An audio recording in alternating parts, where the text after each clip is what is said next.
Hi, I'm Rich Fournier, and in this episode, I sit down with John Weber, a real estate agent and a Red Diamond Award winner with LePage First Contact in Barrie, Ontario. And he's going to share with you his exact reasons why he is one of the most consistent top producers in Central Ontario. So stay tuned. Have you ever wondered why some people thrive in all areas of their life?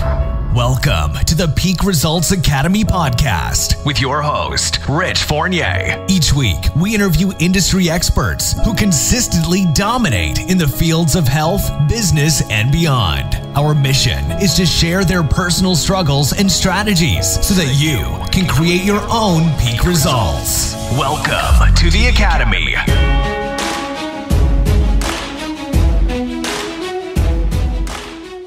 Hello, everybody. Rich Fournier here from Peak Results Academy, and I'm super excited today to be interviewing the one and only John Weber from LePage up in Barrie, Ontario, LePage First Contact. I'm super excited. We used to work together in the same office, and I'm super excited to have him because, well, he's kind of an icon. His family name, well, you probably know Weber's Hamburgers on Highway 11, close to Aurelia, when you're going up to the cottage. It's his family that started the company. I'm there a couple times a week when I'm going up showing property. So I'm really excited to have him on board. True professional in our business. And John, welcome to the show. I know a lot of people are going to be really interested in hearing what you have to say. I mean, you've been in 31 years. You've been in the Barrie, Aurelia area. You've been in real estate for, what, since 2008? Correct, 2008, yeah. And you became the Red Diamond status with LePage. For the non-real estate people, they'll have no idea what that means. What that means is that he served a lot of people very, very well. So welcome to the show. Thanks, Rich. It's great to be here. Thank you. So what a time we're in. The questions that I would normally ask are completely different than what I would have asked 3 or maybe even 2 weeks ago. Yeah, agreed. It's all uncharted. We've never been here before.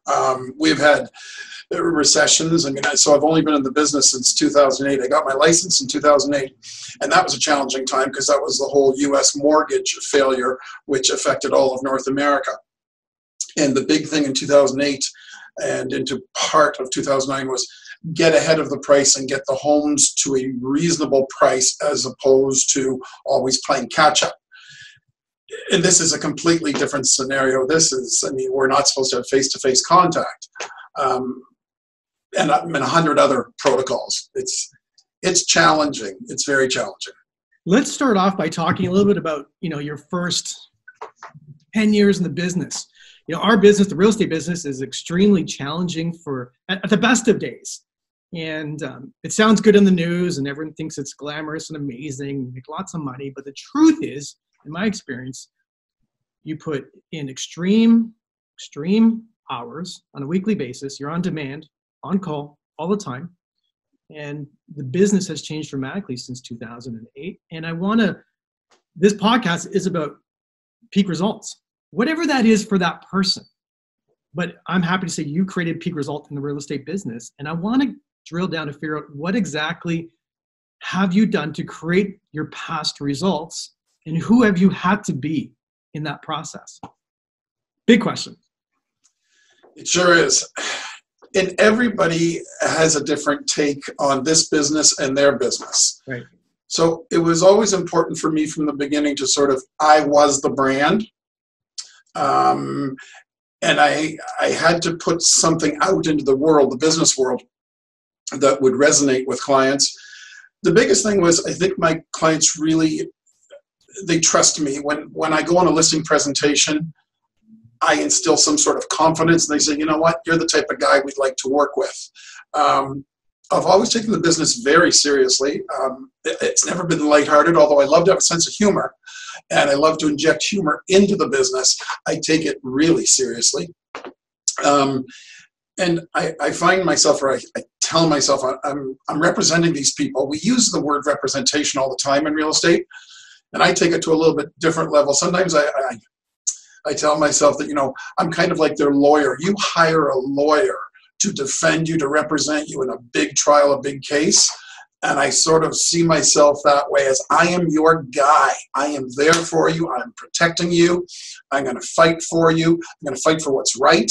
At the end of the day, my client, whether they're a buyer or a seller, I want them to win. And yet, it's also going to be collaborative with the other agent. I don't mean win at any cost, but I want both parties, obviously, to be happy with the results.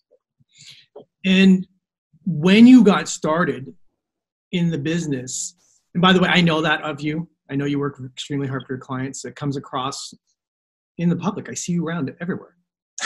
I love socializing. But no, and just in terms of what you produce for your clients, your videos, etc., you do an outstanding job.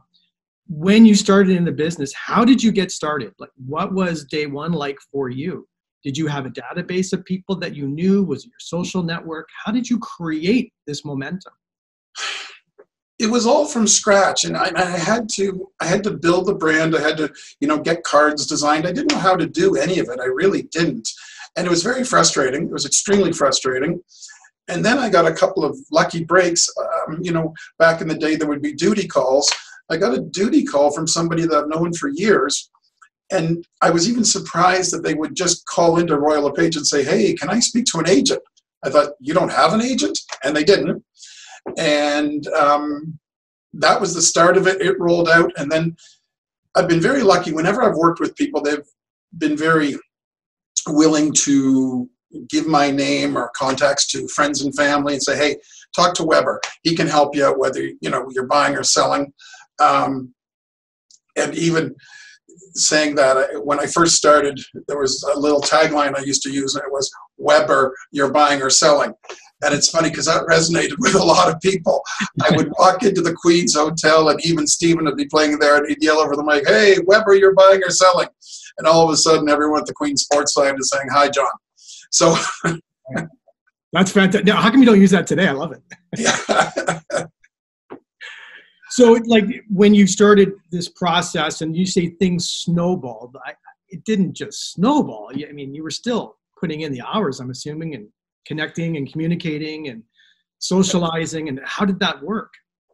Well, it was just very organic. It was really organic. People I knew. I was at a home hardware store doing something with the owner of that home hardware store. And then one of the managers came up and said, "Hey, are you his real estate agent?" I said, "Yeah." He said, "Well, I want to buy a house, and if you're good enough for him, you're good enough for me. Call me when you guys are done." I called them, that afternoon. And there was a lot of examples of that, just organic spin-offs. A lot of the people that I've worked with over the years, somehow I know them, or I know somebody that knows them. I haven't worked with a lot of complete strangers. Got it. Now, it seems to me that, 15 years ago, I guess only 12 or... Yeah, 12, yeah. You knew everybody you worked with. I knew most. It was a low percentage of complete strangers. Today, is it still the same? Because I know for me, majority of what I do, because we're not native to this area, right? It's online. I do very little online. Yeah, so everyone's got a different recipe. Mine is very much the other thing that's become a very big part of my business is I go to a lot of conferences, both Royal LePage and OREA conferences. I travel quite a bit. I will be away 3 to 4 times a year at different conferences. I haven't made it to NAR yet, but I thought I would be going this year. Maybe not. Who knows? And from that networking, especially within the Royal LePage family, because it's a very large network, there's 19,000 across the country, and I keep track of it. So last year, and probably 2 or 3 years previous to it as well, my average is 25 to 30% of my transactions in a year will come directly from a Royal LePage referral. So, people say, "Weber, you travel quite a bit and you're away at these things." Yes. But does it work? Is it a formula? For me, it is. It really works. Wow, that's a huge number. Yeah. It's a very large number and snowballing every single year, I'm assuming. Yeah. Wow. Right now I have 2 current situations. I'm working on 2 listings, and they're both referrals from Toronto Royal LePage agents. Says a lot. Says a lot about them to trust you to refer to. Yeah. Yeah. Right? I mean, It does. And when you look at the business today versus how you see the business being done, you know, in the next, minus the coronavirus, we're going to get to that in a few minutes. Will we do business the way we've always done business? Or is it going to change? Is technology going to change how we do business to the point where we become obsolete? I don't believe at all that we will be obsolete, because you need the trust factor. You need the human element factor. There'll always be a small percentage of our industry that might go towards 100% online. But so after, I'm 60 years old, so I've seen a lot of things in 60 years. And I remember not that long ago, they said the travel industry was gone, it was dead. Well, agreed to some point that the travel industry has changed a great deal. But neighbors of mine in Barrie, they own a travel agency in Barrie. They can't keep up with the business. They are extremely busy. They have been, I think, 15 years in the business. They're the local reps for the Sandals franchise. They do a ton of weddings, a ton of special destination travel. And they are working every night till 9 to 10 o'clock around the clock, excluding coronavirus. And somebody can say, well, you don't need a travel agency. Just go online. You've got Amazon. Agreed. There's just more options in that industry. There will be more options in real estate in the future, but there will always be the degree of people to say, no, I want a human person. I want to know them. I want to meet them. I want to make sure they're looking after our best interest, because only so much of that can come from technology. I agree with you completely. I mean, at one point in my life, I really believed that technology was the holy grail. And then I've realized over the last 10 years that people still need their hands to be held through the process to make sure they're not making a mistake. And yeah. It's been quite eye-opening for me, and realizing how important of a service that agents still do today, and I believe will continue to do in the future.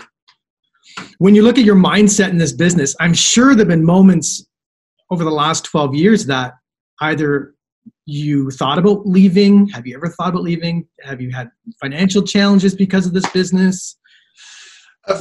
All of the above. All of the above. I only personal, but yeah. I want to get into the dirt of what happens in this business. It can be very difficult. It is. I mean, the public, the general public, only see realtors with their fancy pictures and all their videos and their nice, branded premium cars. And you think, wow, what a great life. I could sell real estate. I could do that. It's a lot more challenging than anybody thinks it is, because, I often have said, good real estate agents make it look easy. Gretzky made hockey look easy. Anybody could score a goal. I mean, he made it look easy. It's definitely not easy. If it was easy, anybody and everybody would do it. You and I both know it's the top 3 or 4% of realtors in Toronto, in Ontario, in Canada that have the success. There are many realtors, over half of the realtors on the Toronto Real Estate Board sell 0 to 1 homes per year. It's so hard to wrap your head around some of those numbers. But yeah, there's been challenges. There was a time, probably my 4th year, where I went 6 months without a commission check. And I was nervous. I was scared. I was worried.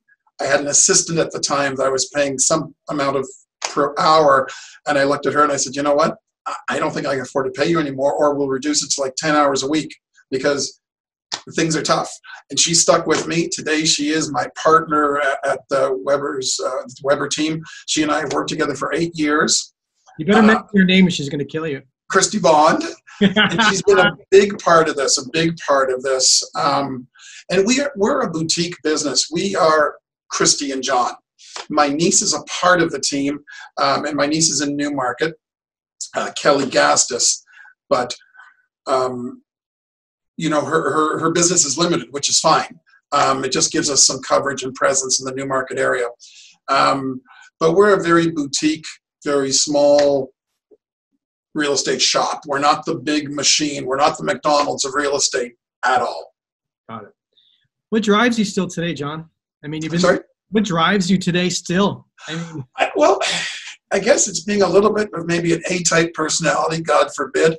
I love the challenge. I love getting up every morning and attacking the next day. We were in Costa Rica with some friends early in January, and they said to me, Johnny, when are you going to retire? And I thought, the word retire, it's like a swear word to me. I have no desire to retire, none. I love getting up every morning and having a challenge. I mean, this Corona thing is driving me a little bit wacky because I'm not good at having this much time on my hands. I'm working, I'm still in the office, but it's not at a regular pace. I just love being involved every day. Let's go to the coronavirus thing today. I mean, I'm assuming how you're dealing with your current clients and past clients may be a bit different than what you did in the past to what you are doing today. And I know this is really just hit within the last 7 to 14 days. What are you doing differently today to communicate and stay in touch with your clients versus what you did a month ago? So, everything has changed, everything. Right now, our focus is trying to keep in touch with the clients that have pending closings. So they're firmed up, and now they're just waiting for the closing. A couple of them have been absolutely panic-stricken. John, are we going to close? Are we going to be able to, keep the links of the chain together? I've spoken to the lawyers. I'm calling lawyers again this afternoon to check on some upcoming closings that we have. And that's been our focus, is to try to assure clients that are sold firm that these deals are going to complete. And they will be moving out of their home and they will be going to their new home, and everything is going to connect. Obviously, we're not out there looking for new business at all. I've had a few people contact me, and they're such unique situations. One, so both of these are the referrals I mentioned earlier from Toronto. One is somebody whose father lived in Barrie, and he deceased 5 or 6 months ago, and now they've got permission from the lawyers to sell the home. She's in charge of the estate. So the home is empty, which is great. We went in, had it all cleaned up. We've got the home listed. It was listed 2 days ago. And again, somebody could say, well, why are you listing a home during this time? The family of this deceased gentleman, they have a lot of bills to pay. They need to sell that home. He incurred some debt. And the home is vacant. It's quite easy to show. Agents can go in and show it, and they can do a virtual showing, whatever they want. But it's such an awkward time to have a listing. I've had a few people ask, can we list our house with you now during this pandemic? And with 2 people, I said, no, it's not the right time. You have young children in your home. One of them, the partner has gone through cancer treatment. You're like, no, you have a compromised immune system. You cannot be listing a home right now. It's not safe. Yeah, and is this a time where, because a lot of our listeners are real estate agents and from around the country and into the United States, is this the time do you reach out to all your clients and personally, or how do you handle that volume yourself? I do. Christy writes a lot of notes, and I've reached out to some people, especially some of the vulnerable people, some of our older clients that might need a bit of help, and just offer, is there anything I can do for you? Most of them are saying, thanks, John, we're covered, we're good. We've got sons and daughters that, or neighbors that are helping us. And one of the ways I communicate too, it's not always with necessarily a direct phone call, but a lot of times I do a fair amount of social media between Facebook and Instagram. I do a fair amount of postings, and I try to always keep them upbeat, positive. And in the last 2 weeks, there's been a lot of a lot of likes and shares and everything else. We've done some good stuff and really trying to keep it as light as possible, a little bit of humor in there without being disrespectful, and not ever trying to portray myself. I mean, I've seen quite a few realtors sort of being the coronavirus experts. Like, I'm not that guy at all. That's not my strength. I don't have any knowledge of science. Right. Stay in your lane. Yeah. Right. Yeah. Stay in your lane. Yeah. If you look back in the last few years, what were the top 3 things that helped create the success that you're currently enjoying today? We redid our branding. I think the branding was very, very strong. Red W. Looks great. The Weber team, that was a good branding. We redid all of our signs and everything. And that had a strong impact. Also, we're a big fan of a product. Is it okay to mention a product that we use? 100%. I'm not getting paid on it, so don't worry. Okay. We use Kits Pack. David Greenspan. And the Kits Pack thing, we use their calendars and their monthly newsletter. Mm-hmm. And we have a lot of positive feedback, a lot. And then just, again, sort of that snowball effect of business leads to more business. All of those things combined. The social media has definitely increased over the last 2 or 3 years. In fact, first time ever, I hired somebody 6 months ago to help with the posts and do stuff, and got a lot of positive feedback about that. I think it's just being out there, being visible. It's a different form of advertising. I don't have a single billboard. I never have. I don't do the benches at the bus stops. I've never done any of that stuff. I put more money into the clients I have worked with, and then also into social media. That's kind of been our formula. If you don't want to answer this, it's okay, because it's your business. When you are networking within your sphere, other agents, going to these conferences, how do you keep in touch with those agents without being a pain? Because we are inundated, as an agent, you're inundated with things every single day. So how, is there a way to do it without being annoying? That's a great question, because everybody takes a different angle on that. I want to be careful what I say here. Nobody's listening, right? So it's funny. After I go to the conferences and everything else that I regularly attend, and I always have such a great time. And every time I'll meet somebody new, and they'll say, "Well, how long have you been in the business, John?" I say, "Well, 12 years." How have we never met before? Why are we meeting now? And we've both been going to the same things for a number of years. But it always works out that way. Sometimes I am surprised, and I laugh a little bit to myself. And it's not disrespectful, but people will start to mail me their newsletters or something, because I just get thrown into their database like it's another card. So I think, I don't know why you're mailing me your newsletter from, small town, wherever. But the way that I keep in touch with people, I don't do a lot of direct mail or anything to the people I've met or my network. It's all through Facebook, and we all keep in touch that way. Like, there's a huge Facebook group called the LePage Conference Goers, and that has thousands of people. And we all talk to each other, and we share ideas, and we give each other referrals that way, because nobody can remember who's in Peterborough. So go on and ask, who do we have? And even, with Real Estate Hacks, obviously, another great chapter on Facebook. So you're not directly soliciting people after the fact? No, I'm not. Letting the relationship be organic, over Yep. time, run into each other again, leave an impression the first time you meet them. Yeah. Buy extra beers at the bar. Exactly. I've got some receipts for that.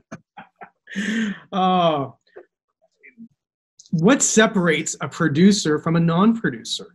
Like, what is that holy grail? What's that magic elixir? Like, what is it, John? I've been searching for this since I was, I used to coach with another organization, and I'm really somebody asked me a question. He said, Rich, I know what to do. Why don't I do it? And then that kind of led me down a whole rabbit hole trying to figure out what creates a peak result. You've been around this long enough. You're around top producers. What is that magic? I think it's really simple. Yeah. Really simple. It's one word: hunger, desire. I made a couple of notes before you and I were speaking last week.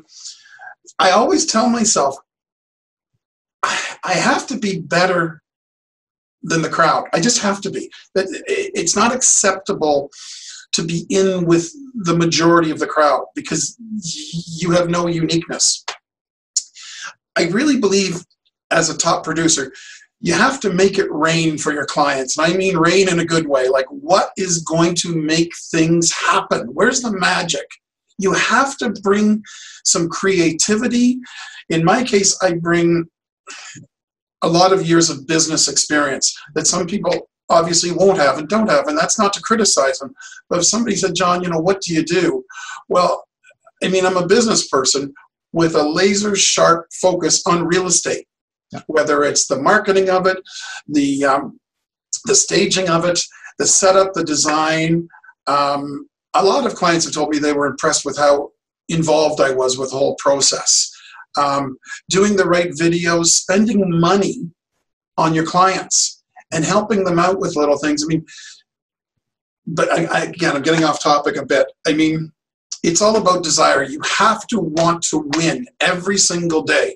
And if you don't want to win, you're just going to fall into that category of all others. Simple as that. You just got to want it more than someone else. Yeah, it has to be inside. It has to come from your heart and your soul. I mean, it's a competition. Every day is a competition on the field of real estate. And if I don't win, somebody else is going to take my lunch. And I know they will.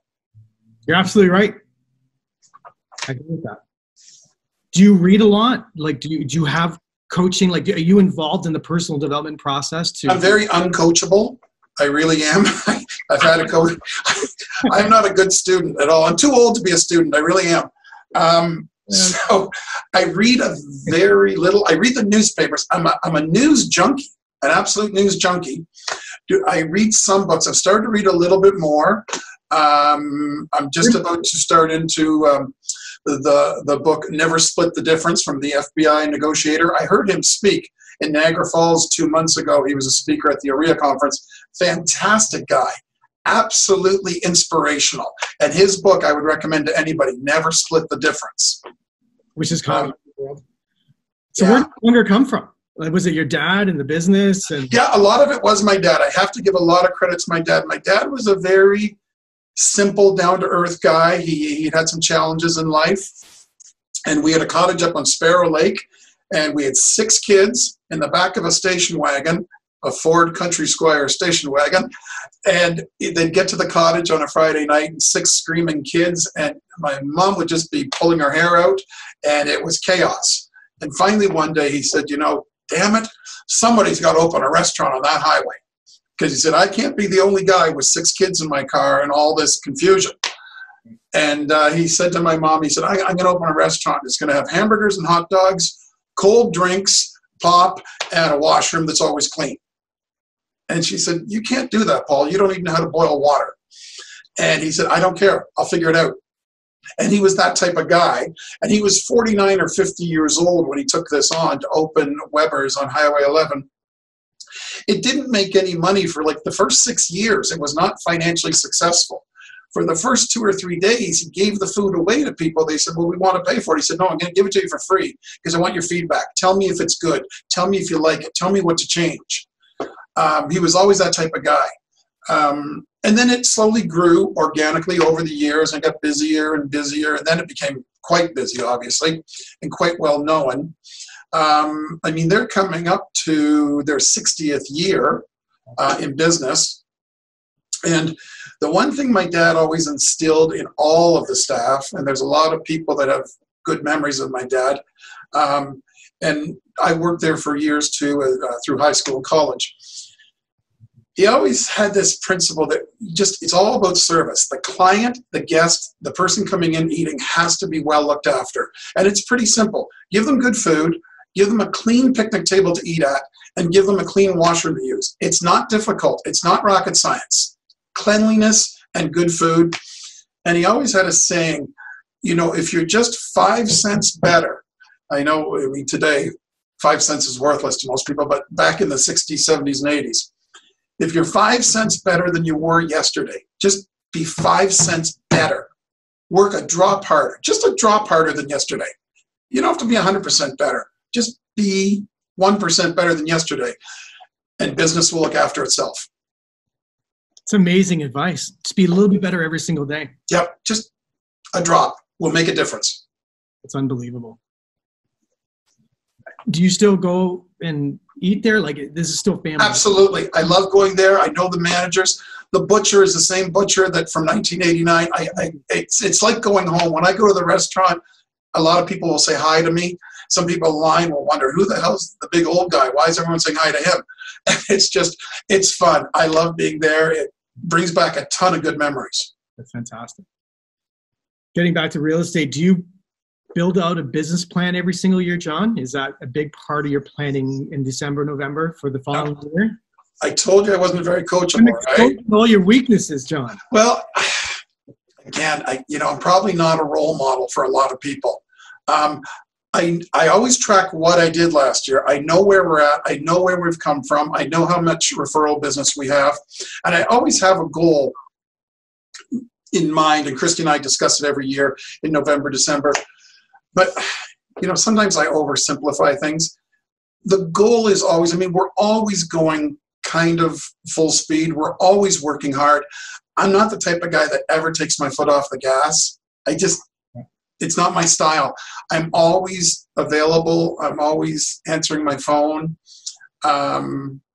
It's just the way I live. And some people have said to me, John, you work when you're on vacation. I said, well, yeah, I will. I'll take calls from clients when I'm on vacation because, A, let's be realistic with each other. They paid for my vacation. Right. So why would I ignore them? And I've got their $500,000, $900,000 home listed. I can't disappear on people. I think that's irresponsible.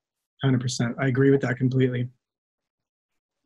When you look at your market, and if you were to start today, because a lot of our listeners are new, trying to figure out this game, how would you start today, John? What would you do day one to get started in this business? Rich, you know what? That's a great question because I talk with new agents once in a while. Somebody will ask my opinion or advice when they're new to Royal LePage in Barrie. And it's a great question. I could discuss it with you for hours because there's two formats. Obviously, you become a real estate agent or you go to work for a team. There's two identities there, right? So if you're going to be on your own, if you're going to be a real estate agent, a standalone real estate agent, you're going to have a certain amount of money, and I think more money than I needed 12 years ago to start the branding and start to build something.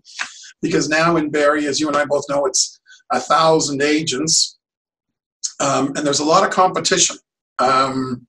And yet I think there's a misconception too that, well, if I don't want to build a brand, I can just jump on one of the teams. You don't get to just jump on a team. You have to apply, reapply, you have to try out, you have to make the cut to make one of those big teams because they may not, in fact, want you. What would I do today? I think it's very challenging. I see a lot of people coming in, and I don't think they're going to last in a lot of cases because you do need a reserve of money. Right. To build this business today, it's very expensive. I don't have a great answer for that, like a definitive answer. Here's what you have to do. Sometimes you have to do a bit of everything. I think you nailed it there. I think you got to do a lot of everything. If you're going to farm, it's probably 18 months. Yeah. Before you get something, and that's door knocking and flyers and dropping every 2 weeks to farm neighborhood. Internet leads some of my leads take 2 years to do something. Yeah. It's an interesting question. I've seen that. I think people should jump on a team, They're going to learn quick. If they can get on that team, they'll learn a lot over 2 years. Yes. Yep. I think that's super important. Are you hiring people for your team now, John? Oh, Rich. I've tried it in 2 cases. I've tried it. Full disclosure. Yes. One was with my brother. He's not here. I have not had good luck with it. One person I was really surprised. We were working together. They had 2 previous years of good sales and good success. And for some reason, in their 3rd year, their business kind of dried up. And I used to try to help as much as possible. And we would sit and talk and we'd brainstorm. And eventually they just looked at me and said, you know what? I've got to get out of this. I can't put food on the table. And people don't hear those stories enough. I mean, everybody thinks it's just one big party, and we know it's not. My view on the business is it may be a bit different. I believe that everything that you say in terms of service, I 100% agree on. This is a business about prospecting and lead generation and relationships. It's not about granite. It's not about the brick on the wall, or it's not about the house. And I think a lot of people get into this business because they think it's about the house. It's about real estate. Real estate just happens to be the commodity that we trade in. But it's the relationships, it's new people, it's communicating every single day your value proposition to the marketplace. And somewhere in there, someone's going to reach out to you. And it's a skill set that a lot of people just don't possess. And again, that's not a criticism, but they don't even know that they need to possess it. I was working on a deal 2 or 3 months ago, and we started off on this offer. We were $90,000 apart, and things weren't going so well. And Christy looked at me, she said, how the hell are you going to bring this one together? I said, well, you know what? We're just one step at a time, just one step at a time. Right. 4 days later, we had come to an agreement. Both sides were happy. And it all came together from almost $100,000 gap and thinking there's no way this is going to work out. If you persevere, if you're good at negotiating, I'm good at negotiating. And negotiating is really just another word for communicating. But if you have some business sense and some savvy that way, I think anything is kind of achievable. Right. $100,000 is a big difference. And I think some of our listeners in certain parts of the GTA would say, what? We're not getting over list price today? Right, yeah. Is that going to change? Do you think we're going to continue to see those types of that type of activity in the market over the next 6 months? No. I think the market over the next 6 months, my humble opinion is I think it's going to be very tough for sellers. I think there's going to be a downturn in the value of homes.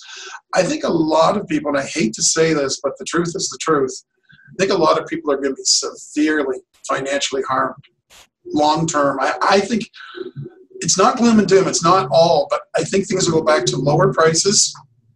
But some people are going to have a very long repayment plan and think, wow, I was damaged, badly damaged. Yeah, I guess if we look at if this continues on for the next 3 to 6 months, real estate is a lagging indicator in the marketplace. So, I've heard many comments where we're going to see a V-shaped recovery, which I don't agree with. I think that if this continues on for another 60, 90 days, the first week, last week, we had almost 1 million, applications for unemployment. Those jobs aren't going to come back very quickly. And that's a kind of a somber thought, but it's not going to be a V-shaped recovery. And this is really going to showcase an agent's ability to navigate and use their imagination, which is a higher mental faculty. It's an intellectual faculty to use your imagination to create something different for your clients.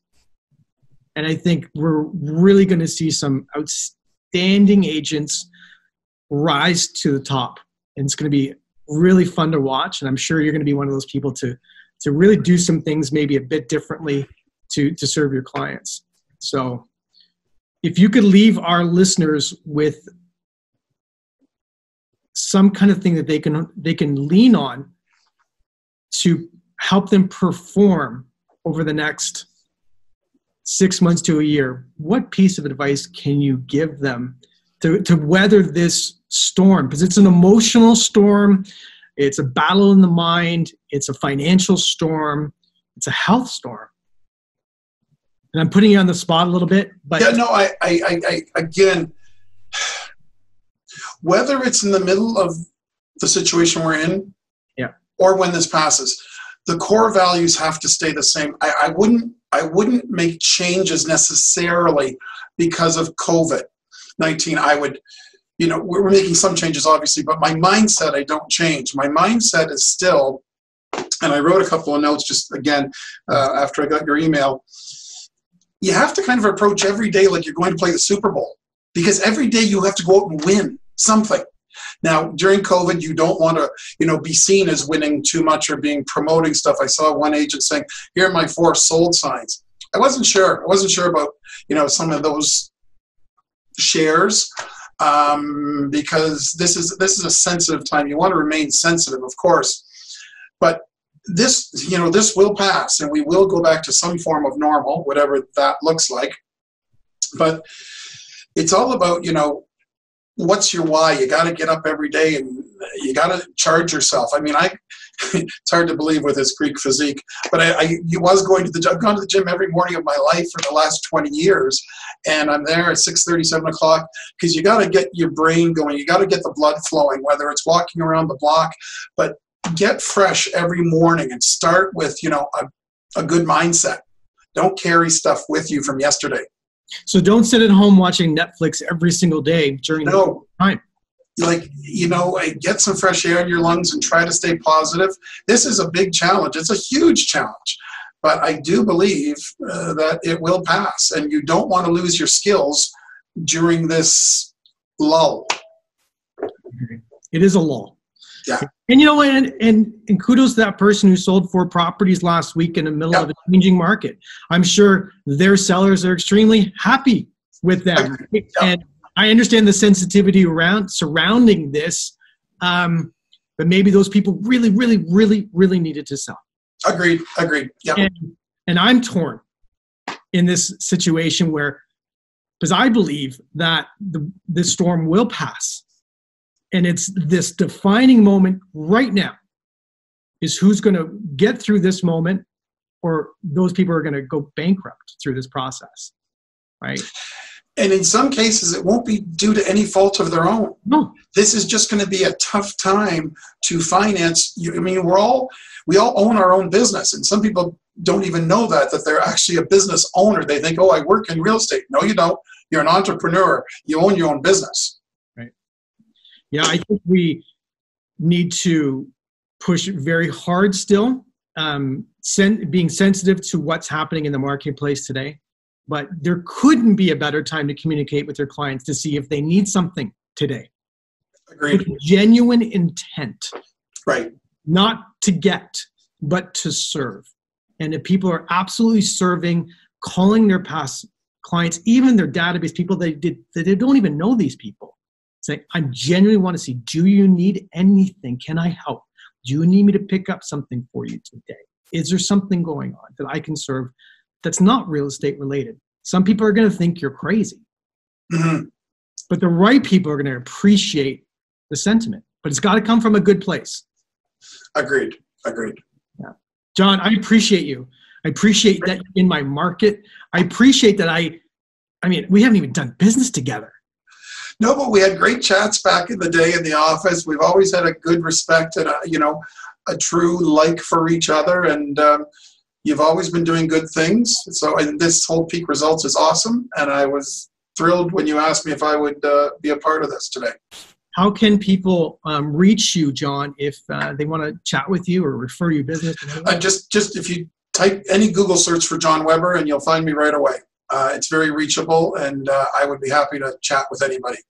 Well, you're a true professional. I appreciate the advice that you've given us today. I think people should listen to you. And if there's anything I can ever do for you in the future, let me know. Thank you again for spending some time. Thanks very much, Rich. Take good care. Thanks, John. Okay, bye now. Thanks for tuning in to today's show. If you like what you've heard and you're interested in seeing if you are fit to work with Peak Results Academy, here's what I want you to do next. Head over to peakresultsacademy.com/call. That's peakresultsacademy.com/call and book an appointment to speak with our team. We'll get on the phone with you for about 45 minutes and get you crystal clear on 3 things. Number 1, what do you really want out of life and your business? Number 2, what is not working for you today? And number 3, the exact strategy you should be using to create massive change in these areas. Remember, changing your life and creating massive results does not happen by itself. You need expert guidance to make it happen. We're helping clients all over the world create peak results in their health, in their businesses, and in their personal lives. To see if we can help you do the same, head over to peakresultsacademy.com/call. We'll chat soon.